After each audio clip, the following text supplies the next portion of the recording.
편히 묻을 정도 황홀해요. 말로 형용할 수 없는 찬란한 빛이었고 살아온 내 모든 과거가 그 빛 속에서 보이는 거예요. 그 사람이 뭐 행동하는 게 배워요.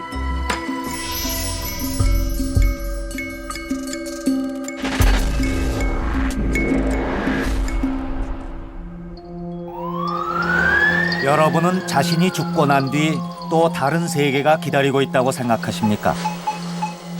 아니면 생명이 다하는 그 순간 모든 것이 완전한 허무 속으로 사라져버린다고 생각하십니까?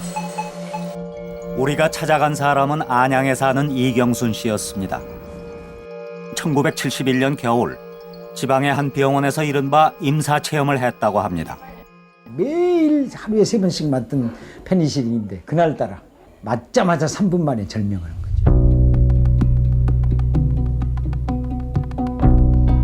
무사히 수술을 받고 회복실로 옮겨진 그는 매일 페니실린 항생제를 맞았습니다. 주사를 맞던 그는 순간 이상한 현상에 빠져들었습니다. 이게 내가 나를 모르겠더라고요. 내가 내 몸 안에서 보는 것인지 몸 밖에서 보는 것인지. 근데 영혼이 이렇게 붕 떴는데 천장 형광등 위에 이렇게 거울풍선처럼 이렇게 둥둥 떠다녔어요, 혼이. 그러면서 놀라운 그 느낌이 있는데 다 보이는 거예요, 아래가. 의사들이 이렇게 피를 닦아내던 거. 당시 진료 기록엔 주사 쇼크가 일어난 직후 1분 10초간 의식이 있었고 1분 50초간은 완전 무의식 상태로 기록됐었다고 합니다. 근데 그 시간이 세상 시간으로는 엄청난 긴 시간 같은데 와보니까 1분 10초, 1분 50초밖에 안 된 거예요. 우리는 전북 익산에 사는 또 한 사람을 만날 수 있었습니다. 이 생과 저 생에 이 정도로 틀렸었구나. 이것을 내가 느꼈어요. 이인호 씨가 심장마비를 일으켰던 제주도의 한 여관에서 당시 그와 함께 있었던 제주 도민의 사람들을 만날 수 있었습니다. 죽은 거죠. 우리가 볼 적에는 완전히 죽었다고 생각이 들었고 병원 측에서도 그렇게 집으로 모십시오 하고 이 얘기를 했으니까.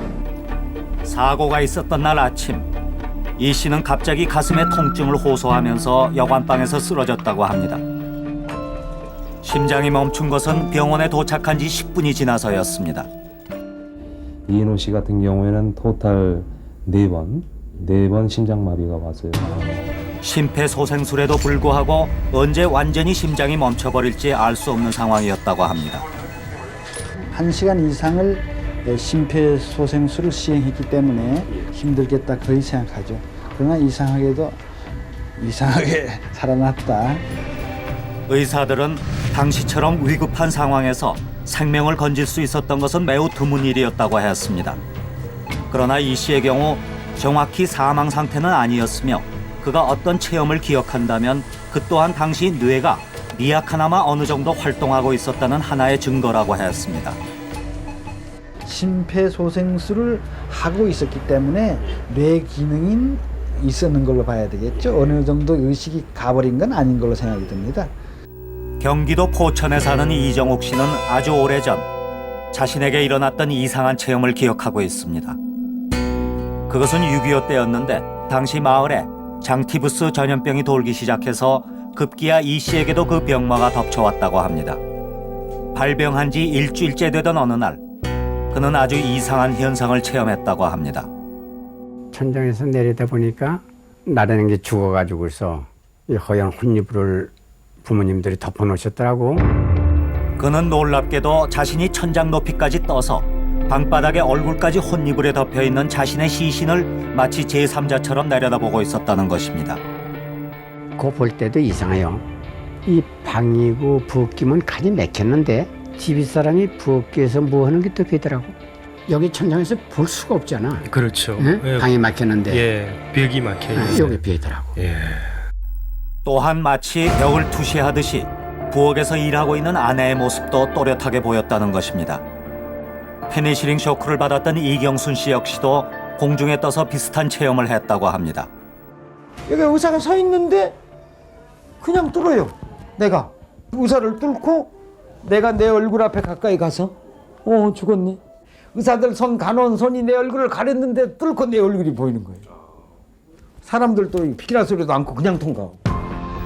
그런데 주목할 만한 것은 임사 체험자들의 그 같은 사례가 국내뿐만 아니라 외국에서도 똑같이 발견되고 있다는 사실이었습니다. 갑자기 이런 말을 들었어요. 그가 죽었어, 죽었다고. 응급구조대원이 운전수에게 그렇게 말하고 있었죠. 그때 나는 응급구조대원 뒤에 서서 내 죽은 육체를 봤어요. 그리고 체험자들은 자신의 육체를 바라보고 있는 동안 매우 자유롭고 세상의 모든 인연으로부터 벗어난 초연함을 느꼈다고 합니다. 밖에 나왔을 때 고통이 없었고 모든 것으로부터 자유로웠어요. 나는 누구의 아내도 아니고 그냥 나 자신일 뿐이었지요. 말하자면 환자의 육체에서 영혼이 빠져나오기 때문에 일어나는 현상이라는 것입니다. 그리고 그렇게 몸을 벗어난 영혼은 매우 자유롭게 움직일 수 있어서 생각만 하면 아무리 먼 곳이라도 순식간에 이동해 갈 수 있는 그런 상태가 된다는 것입니다. 우리 아버지 좀 보고 싶다 그랬더니 세상에 우리 아버지가 그냥 보이는 거예요. 우리 어머니.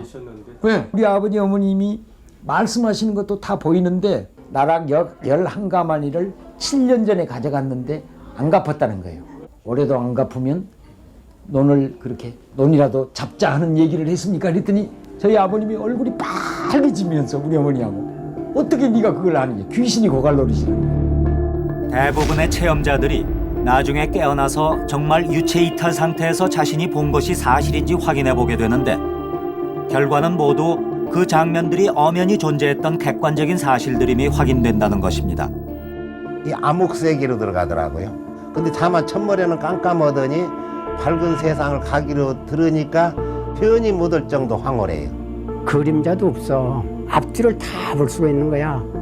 참. 그런가 하면 어떤 사람은 어둠에서 빛으로 가는 과정에서 이미 죽은 혈육이나 지인들을 만나기도 했다는 것입니다. 한 아기가 내게 나타났어요. 그리고 말하기를 내가 네 오빠다 하는 거예요. 나는 오빠가 없어라고 했죠. 돌아가면 아버지한테 얘기해. 나는 돌아왔을 때 아버지께 그 얘기를 했어요. 아버지는 네가 그걸 어떻게 아는지 알 수 없구나. 네 엄마와 나만이 아는 사실이었는데 라고 하시더군요. 그리고 체험자들에게 또 하나 놀라운 경험은 빛 속에서 자신의 과거가 한순간에 펼쳐지는데 자연스럽게 자신의 행위에 대한 선악의 판단과 반성이 이루어졌다고 합니다. 살아온 내 모든 과거가 그 빛 속에서 보이는 거예요. 한순간에. 나에 대한 행동이 죄 나타나. 그건 나쁜 짓 한 거. 이정욱 씨에겐 7살 때 닭장에 들어가 달걀 하나를 훔쳤던 장면이 떠올랐습니다. 그 장면을 보면서 그는 스스로 오래전의 잘못을 반성하는 심경이 되었다고 합니다. 너 그때 왜 고백을 못했냐? 그게 나와요. 누가 그렇게? 저 세상에 가서 나 자신이 그때 괴로웠습니까? 아니면은 편안했습니까? 아니 편안해요. 그래서도 편안해. 그래서도 그건 편안하더라고. 체험자들은 빛으로부터 느끼는 사랑과 평온함 속에서 그렇게 스스로를 돌아보는 과정을 거치는데 그때의 느낌들이 훗날 그들에게 커다란 영향을 미치게 되었다고 말하고 있습니다. 저 세상 생각을 하면서 할 때는 전혀 욕심이라는 게 나죠. 지금도 내가 거기에 기준에서 살아오는 것이가 그게 바른 길이니까. 인생에 대해서 깊이 있게 생각을 많이 하게 돼요. 어떻게 의미 있게 나라는 존재가 왔다 하면서 무엇을 남기고 가나 이런 생각이 많이 들어요. 체험자들은 만약 그것이 꿈이었다면 그토록 자신들의 삶에 강한 변화를 가져올 수는 없을 것이라고 했습니다. 그리고 그들은 체험적으로 영혼의 존재와 사후세계의 실제를 믿게 되었다고 합니다. 그리고 그들에게서 발견되는 공통점은 죽음에 대한 시각입니다.